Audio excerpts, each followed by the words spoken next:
ఇంట్లో పెళ్లిడికొచ్చిన పిల్ల ఒకటి దానికి పెళ్లి చేయాలన్న ఆలోచన లేదా మీకు? ఎవరి గురించి నువ్వు చెప్పేది? మన అమ్మాయి మేఘమాల గురించండి. మా అక్క కొడుకు జితేంద్ర.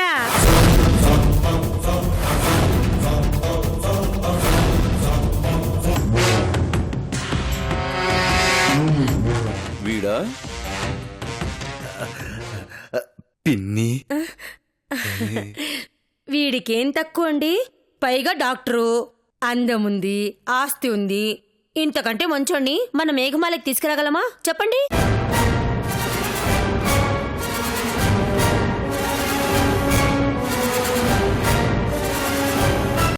లక్షల కట్నం ఇచ్చినా ఎలాంటి వాడు వస్తాడో తెలీదు, కానీ పైసా కట్నం అవసరం లేకుండా చేసుకుంటానంటున్నాడండి. ఇంతకంటే ఇంకేం కావాలి చెప్పండి? ఒకసారి ఆలోచించండి. ఇప్పటిదాకా ఆలోచించలేదు గాని నువ్వు చెప్తుంటే నిజమే అనిపిస్తుంది.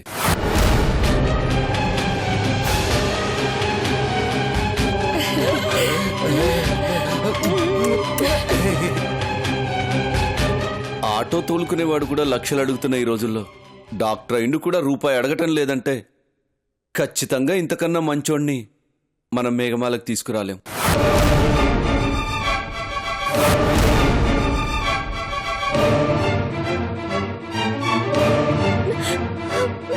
మావయ్య, నాకే పెళ్ళొద్దు. నాకు పెళ్లి చేయడం నీకు భారం అనిపిస్తే నేను ఇంట్లో నుంచి వెళ్ళిపోతాను. అంతేకాని నాకు ఇష్టం లేని ఈ పెళ్లి చేయొద్దు మావయ్య, ప్లీజ్. అమ్మా, నీకు సంబంధించిన విషయాల్లో నేను ఎప్పుడైనా పొరపాటుగా నిర్ణయం తీసుకున్నానా? లేదు. మరి ఈ విషయంలో నేను ఎందుకు పొరపాటు చేస్తానురా? ఏం కాదు, నీకంతా మంచే జరుగుతుంది. నా మీద నమ్మకం ఉంచు. వద్దు మావయ్య, నాకు ఈ పెళ్ళొద్దు. నుండు నేను చూసుకుంటాను. మేఘమాల, మీ మావయ్య ఎప్పుడు మాకంటే నీ గురించే ఎక్కువగా ఆలోచిస్తారు. నువ్వు ఇంకేం ఆలోచించకమ్మా. నా బంగారు తల్లి.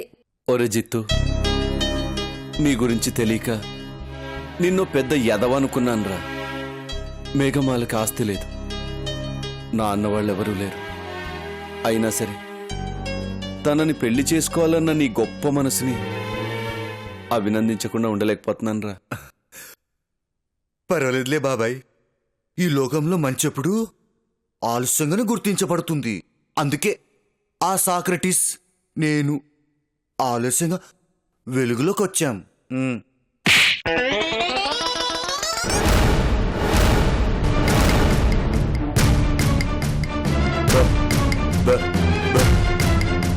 పిచ్చి పిచ్చి వేషాలు వేసావంటే చంపేస్తా. ఎరా, చేలో దిష్టి బొమ్మలా ఉంటావు. నీకు మేఘమాలనిచ్చి పెళ్లి చేయాలా?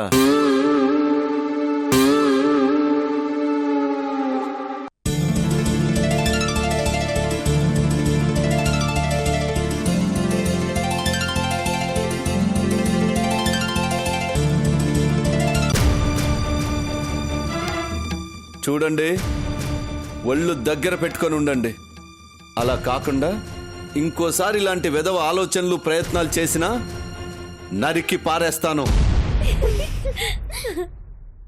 ఏమే, ప్రిస్క్రిప్షన్స్ కి స్పెల్లింగ్ కూడా సరిగా రాయడం రాదు. వీడో డాక్టరా? వీడిని చేసుకుంటే మేఘమాల జీవితం బాగుపడుతుందా? వీడితో కలిసి ఇంకోసారి ఇలాంటి ప్లాన్లు వేసావనుకో,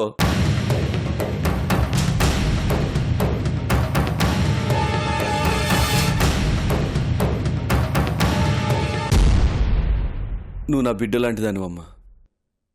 నా కూతురికి ఇప్పటివరకు ఏం కావాలో చూసుకున్నవాణ్ణి ఎలాంటి వాడిని తీసుకురావాలో తెలీదా అమ్మా? నువ్వేం బాధపడకమ్మా. నీకు నచ్చిన వాణ్ణి, మంచివాణ్ణి ఇచ్చి పెళ్లి చేస్తాను, సరేనా?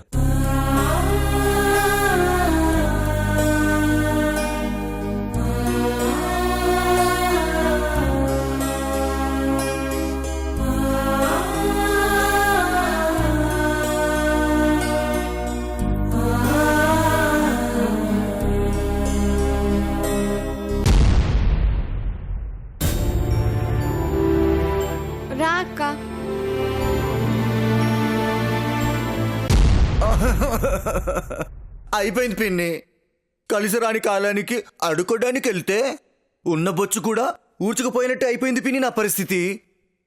మేఘమాలతో నాకు పెళ్లి కావడం కష్టమే. రే, ఒక దారి మూసుకుపోతే ఇంకో దారి తెరుచుకుంటుందని అర్థం రా. ఆ దారిలోనే వెళ్తాను, నీ పెళ్లి చేస్తాను. బాబాయ్ ఒప్పుకోట్లేగా. ఎలా పిన్ని? ఎలా చేస్తానో ఒక 2-3 రోజులు ఆగరా, నువ్వే చూద్దు గాని. పిన్ని, ఉమ్, మామిడి తోటే కాదు, దాని అమ్మ తోట కూడా నీకే. దానమ్మ తోట ఏందిరా? అదే పిన్ని, దానిమ్మ తోట. ఓహో, దానిమ్మ తోట. నా బంగారు తండ్రి.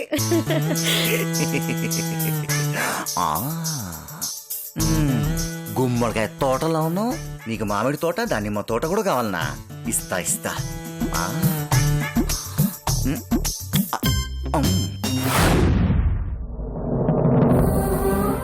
నా బుట్ట బొమ్మని చూడలేకపోయినందుకు ఎంత పెయిన్గా ఉందో తెలుసా? భరించలేకపోతున్నాను రా. ఒక్కరోజు 2 రోజులు కాదు, కొన్ని నెలల నుండి తన కోసం వెయిట్ చేస్తున్నాను.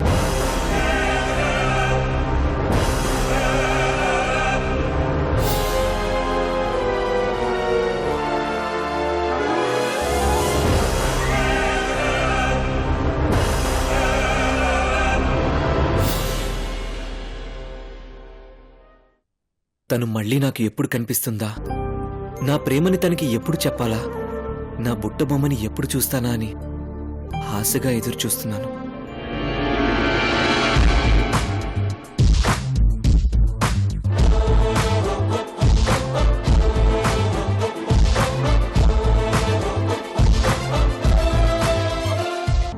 తన రూపం అలా ఉండొచ్చు, ఇలా ఉండొచ్చు అని ఊహించుకుంటూ తన జ్ఞాపకాలతో బ్రతుకుతున్నాను. ఈ మ్యాటర్ ఏదో మనకు కొంచెం ఉపయోగపడేలా ఉందే. నా బుట్ట బొమ్మ షాప్కి వచ్చిందని ఆ షాప్ అతను చెప్పినప్పుడు ఆ క్షణంలో నా పరిస్థితి ఏంటో తెలుసా? ఆనందంతో గుండె బరువెక్కింది. నా ప్రాణం నా ముందుకు రాబోతుందని. నా కలలు, ఊహలు అన్నీ నిజమవబోతున్నాయన్న సంతోషం నా కళ్ళల్లో నీళ్లు తెప్పించాయి తెలుసా?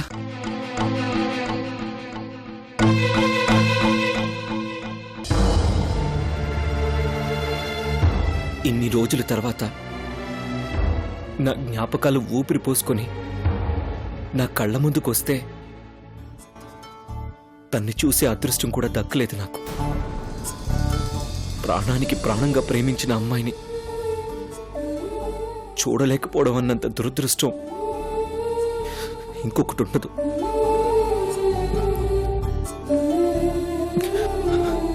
నిజంగా నేను unlucky fellow.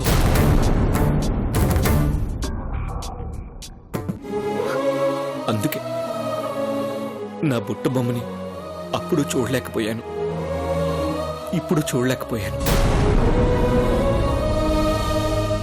Rishi, please try to control yourself. కరెక్ట్గా ఆ టైంకి యోగి గారు వచ్చి డిస్టర్బ్ చేయడం వల్లే కదా నీ బుట్ట బొమ్మను చూడలేకపోయావు.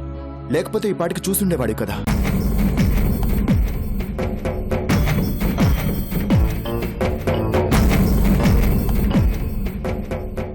రిషి, నిజమైన ప్రేమ ప్రేమికుల్ని కొద్దిగా బాధ పెడుతుందే తప్ప శాశ్వతంగా దూరం చేయదు. ఇన్ని రోజులు ఆ అమ్మాయి ఎలా ఉంటుందో చూడకుండానే చాలా సిన్సియర్గా ప్రేమించావు. నీ ప్రేమలో ఉన్న సిన్సియారిటీనే మిమ్మల్ని కలుపుతోంది.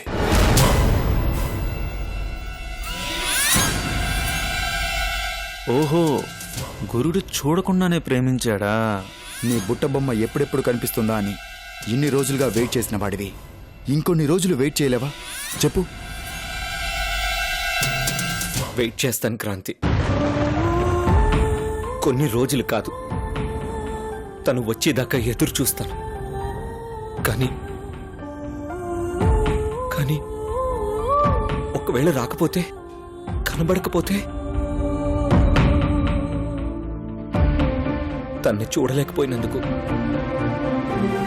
ఇప్పటికే ప్రాణం పోతుంది. ఒకవేళ దూరం అయితే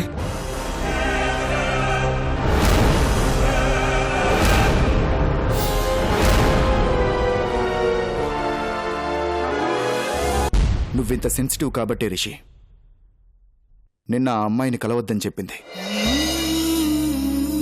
నీ అంత సిన్సియర్గా తన ప్రేమ లేకపోతే నువ్వు తట్టుకోలేవు. అందుకే వద్దని చెప్పింది. ఓహో, అది ఫెయిల్ అయితే వీడు తట్టుకోలేడన్నమాట. చూడు రిషి, నీ అంత గొప్పగా ప్రేమించే వ్యక్తి ఉండడం నిజంగా నీ పుట్టబొమ్మ అదృష్టం. తన ప్రేమ కూడా నీ అంత సిన్సియర్గా ఉండాలని, మీ ఇద్దరు త్వరలోనే కలవాలని, మీ ప్రేమ సక్సెస్ కావాలని కోరుకుంటున్నాను.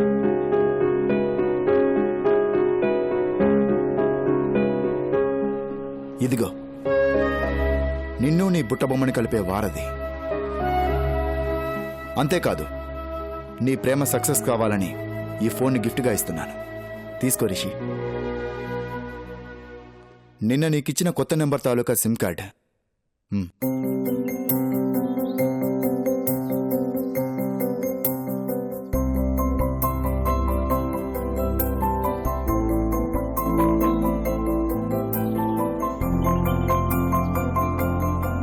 థ్యాంక్ యూ రా. రిషి, చెప్పింది గుర్తుందిగా?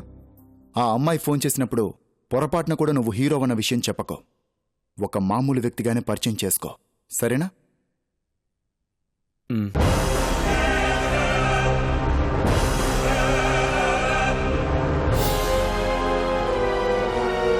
ఆహా, చాలా పెద్ద ప్లానే వేశారన్నమాట. మనం సీన్లోకి ఎంటర్ అవ్వాల్సిన టైం అయ్యింది. నీ బుట్టబొమ్మ ఫోన్ చేస్తుందేమో, ముందు ఫోన్లో సిమ్ వై. నమస్తే బాసులు.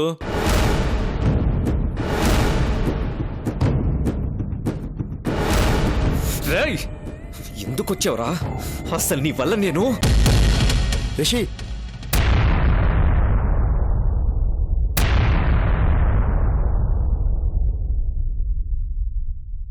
ఏమైంది బాసు? నా వల్ల ఏమైనా ప్రాబ్లం జరిగిందా? చెప్పు బాసు, సరిచేసుకుంటాను. ఎందుకొచ్చావు? అదేంటి బాసు, గెస్ట్ హౌస్కి రా, డీల్ గురించి మాట్లాడుకుందాం అని చెప్పావు కదా, మర్చిపోయావా?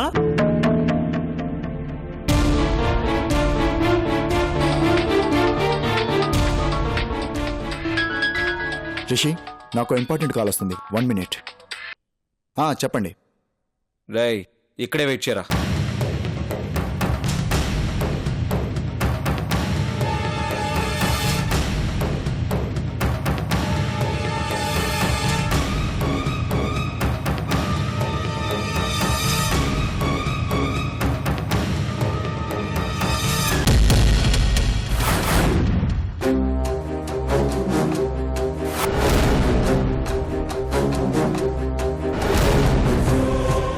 దొరికావురా కొట్టక్క.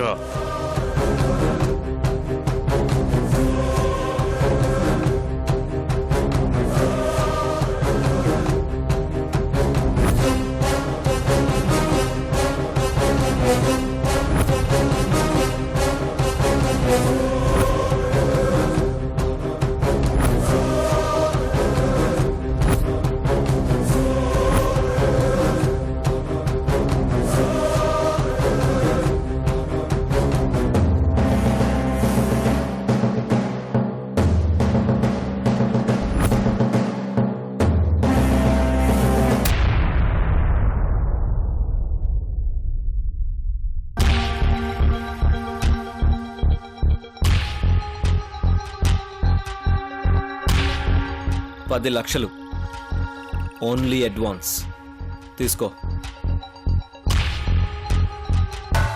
అడ్వాన్సే ఇంత బరువుగా ఉందంటే చెయ్యాల్సిన పని ఖచ్చితంగా ఏదో ఖతర్నాక్ పనే అయి ఉంటుంది.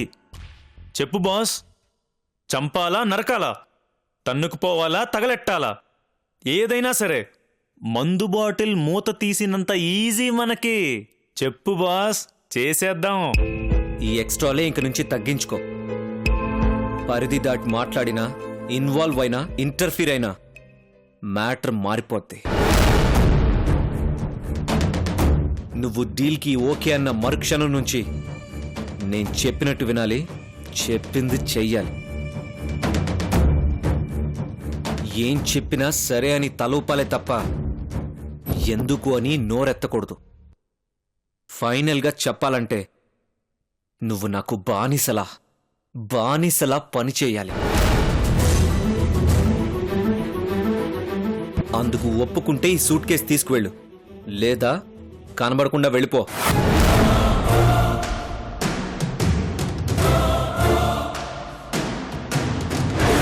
నీకు డెసిషన్ చెప్పే టైం తప్ప ఆలోచించుకునే టైం లేదు. ఓకే బాస్, అలాగే. నీతో నాకు ముందు చాలా పనుంది. ఇంత మంచి అవకాశాన్ని నేనెందుకు వదులుకుంటాను? బానిసలేంటి బాస్, నీ కాళ్ళ దగ్గర కుక్కలా పడుంటాను. ఓకేనా?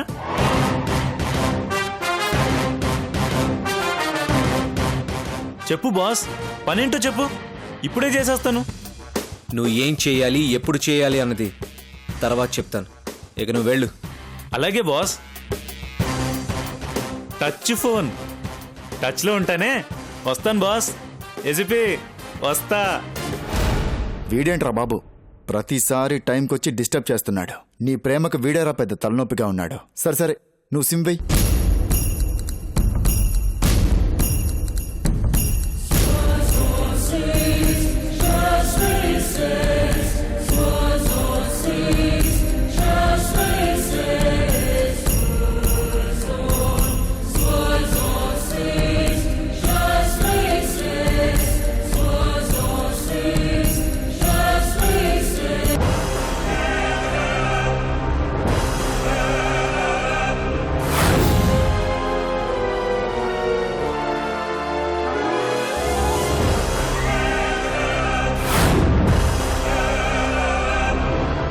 ఏరా, ఈ సిమ్ కార్డ్ మీ ప్రేమను కలిపే వారదా?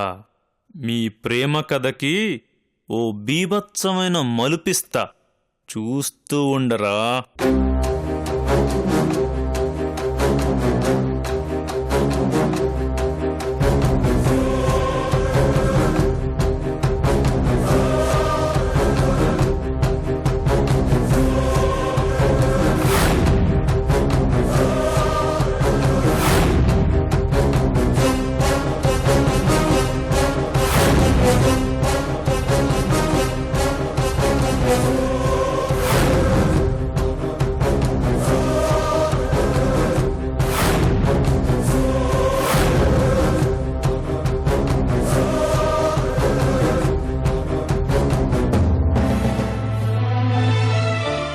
నా పుట్టబొమ్మ ఫోన్ చేస్తుందని ఎదురు చూస్తుంటేనే ఆనందంతో కాళ్ళు చేతులు ఆడట్లేదు. తను మాట్లాడితే ఇంకెలా ఉంటుందో.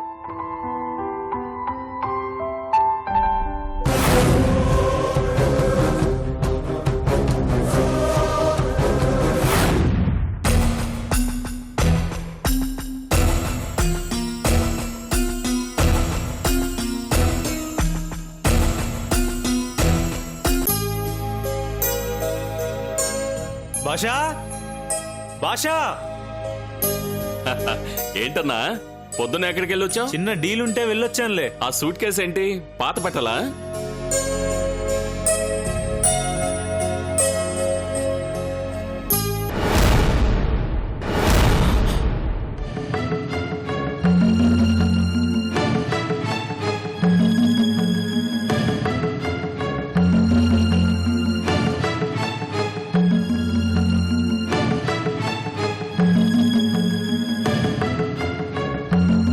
ఒరిజినలే.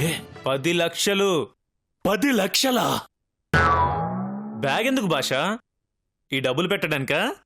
లేదు, మా ఊరు వెళ్ళడానికి. ఊరికా? ఇంత సడన్ గా ఏం అవసరం వచ్చింది? అవసరం కాదు, భయం వచ్చింది. భయమా? ఏంటి భాషా, ఏదేదో మాట్లాడుతున్నావు? ఏమైంది నీకు? ఏం కాకూడదనే ఈ జాగ్రత్తన్నా. భాషా, అసలు విషయం ఏంటో చెప్పు. ఒకేసారి ఇంత డబ్బు వచ్చిందంటే ఖచ్చితంగా ఏదో మర్డర్ చేసుంటావు. అది కూడా బాగా బలిసినోళ్లే అయి ఉంటారు. పోలీసులు వదిలిపెట్టరు, వెతుకుతారు. నీకంటే బీభత్సమైన తెలివితేటలున్నాయి. పానీపూరిలో పానీ జారిపోయినంత తేలిగ్గా తప్పించుకోగలవు. కానీ నాకని తెలివితేటలేవు. భయానికే దొరికిపోతానన్నా. అందుకే నా నెల్లూరు పోయి మా వాళ్ళందరినీ ఒకసారి పలకరించి ఏ పూణేనో బాంబేనో పోయి చాట్ బండి పెట్టుకుంటాను. వస్తా అన్నా, వస్తా. భాష నువ్వు ఆగు. మర్డర్ కాదు, మేనేజ్ చేశాను, మాయ చేశాను.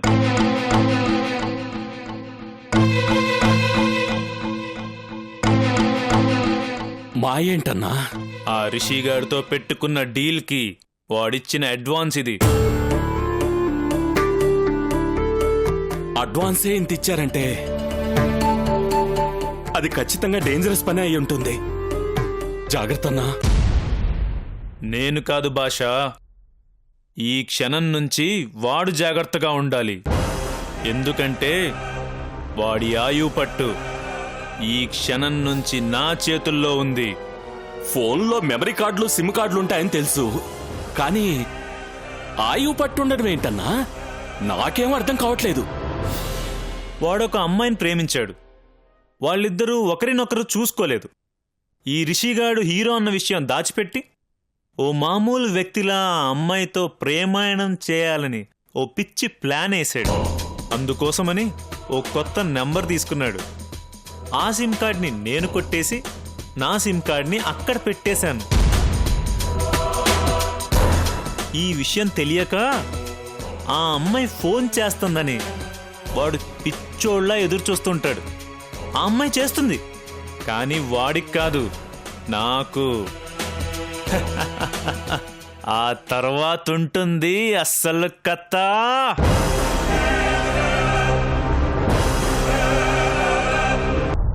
హలో,